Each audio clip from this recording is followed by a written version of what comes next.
আসসালামু আলাইকুম বন্ধুরা, কেমন আছেন সবাই? আশা করি সকলেই অনেক ভালো আছেন।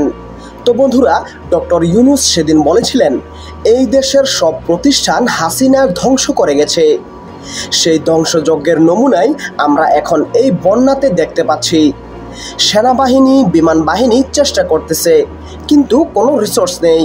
ফেনীতে হেলিকপ্টার পাঠাইলে কুমিল্লা বা খাগড়াছড়িতে পাঠানো সম্ভব হচ্ছে না।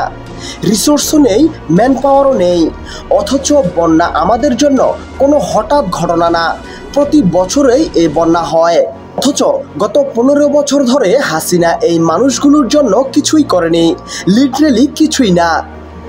আমাদের ফায়ার সার্ভিস এখনও সেই মান্ধাতার আমলের ইকুইপমেন্ট নিয়ে কাজ করে। কাজ করতে গিয়ে তারা নিজেরাও মৃত্যুবরণ করে। অথচ ফায়ার সার্ভিসকে আধুনিক করতে কয় টাকা লাগে? হাসিনা নিজেই রূপপুর থেকে খেয়েছে 60,000 কোটি টাকা, এস আলম খেয়েছে 50,000 কোটি টাকা। এই টাকাতে কতগুলো উদ্ধার হেলিকপ্টার হতো? এই টাকাতে কতদিনের জন্য ত্রাণ কেনা যেত? অথচ প্রকল্পের পর প্রকল্প নেওয়া হয়েছে, রূপপুর, মেট্রো রেল, পদ্মা সেতু। আর মানুষের জীবন বাঁচানোর বেলায় টাকা নেই। ত্রাণ পাঠাও, সাহায্য আনো। বাট এই মানসিক বিকৃতি কি শুধু হাসিনারই ছিল? আমার আপনার মতো আরবান মিডল ক্লাসের দায় কি একেবারেই নেই? আপনি যখন মেট্রো রেলে উঠে বলেছেন থ্যাংক ইউ পিএম, ঠিক ওই সময় কুড়িগ্রামে বন্যায় একটা মেয়ে মারা গেছে। আপনি ইন্নালিল্লাহ পড়ারও সময় পাননি, কারণ আপনি তখন মেট্রো রেল আর পদ্মা সেতুর সাথে ছবি তুলতেই ব্যস্ত। হাসিনা আমাদের বোঝাতে চেয়েছিল এলিভেটেড এক্সপ্রেসওয়ে মানেই উন্নয়ন, ফ্লাইওভার মানেই উন্নয়ন, 4 লেনের সড়ক মানেই উন্নয়ন। এইটাও আমরা মেনে নিয়েছিলাম। হাজার হাজার কোটি টাকার মেগা প্রজেক্টের উন্নয়নে আমরা বন্যাগ্রস্ত মানুষের কথাই ভুলে গিয়েছিলাম। আমরা ভুলে গিয়েছিলাম নদী ভাঙনে বা ভূমিধসে সব হারানো পরিবারটার কথাও। হাসিনা যখন মানুষের লাশ ছেড়ে মেট্রো রেল ধরে কান্নাকাটি করলো, সবাই খুব কষ্ট পেলেন। বাট আপনিও কি সেম কাজটাই করে আসেনি এতদিন?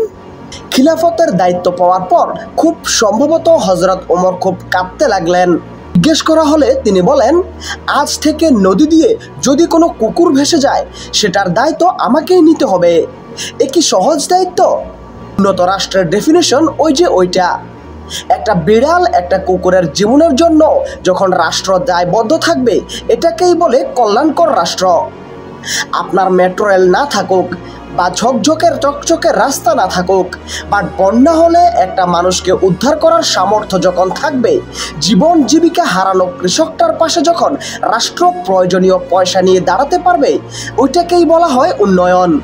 হাসিনাকে দেশ ছাড়া করা গেছে, এবার ওর ওইসব অশ্লীল উন্নয়নের ডেফিনেশনগুলো তাড়ানোর সময় হয়েছে। আমরা অবশ্যই অবকাঠামোগত উন্নয়ন চাই, মেট্রো রেল চাই, পাতাল রেল চাই, তবে সেটা মানুষের জীবনের বিনিময়ে না।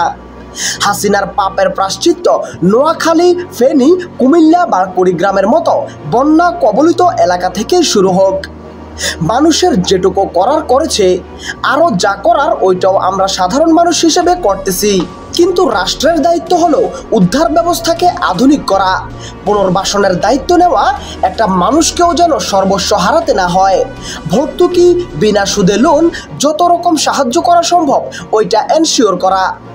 2 কেজি মুড়ি আর চাল ডাল আমরাই দিতে পারবো, সরকার বরং দীর্ঘমেয়াদী কিছু করুক, যত টাকা লাগে তা খরচ করুক। ওতে যদি যমুনা রেল সেতুর কাজ অফ থাকুক, যদি মেগা প্রজেক্ট 2টা কম নেওয়া হয় তাও হোক।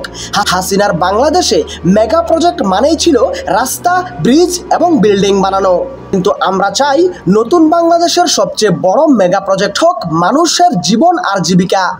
আমরা হাসিনার ওই মেট্রো রেলের জন্য কান্নাকাটি আর দেখতে চাই না, মানুষের জন্য কান্নাকাটি দেখতে চাই। রাষ্ট্র মানুষকে রক্ষা করুক, তাহলে এই মানুষই রাষ্ট্রকে রক্ষা করবে নিজের রক্ত দিয়ে হলেও। আশা করি বুঝতে পেরেছেন।